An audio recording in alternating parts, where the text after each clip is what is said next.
Salam dostlar. Köplеген usul həvəskarlarının tələbi binaən mən bugün sizlərə usul məşq qilishdən burun elib bardığan bir neçə xil bədən qızıtış hərəkətlərini göstərməkçimən. Məyli usul oynashdan burun bolsun və yoki başqa tən hərəkət türlərini qilishdan burun bolsun, bədənni, yəni muskullarni yaxşı qızıtıb bilish intayin mühim. Əgər undaq bolmaganda asonla zəxmlənadigan əhvallar kelib chiqadi. Mən sizə 5 minutdan 15 minutgacha bədən qızıtış hərəkətini elib berishingizni tavsiya qilaman.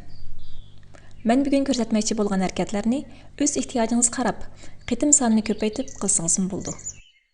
Qina əmsə, manga əgişing.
Әмді мәшq qilishni boshlang.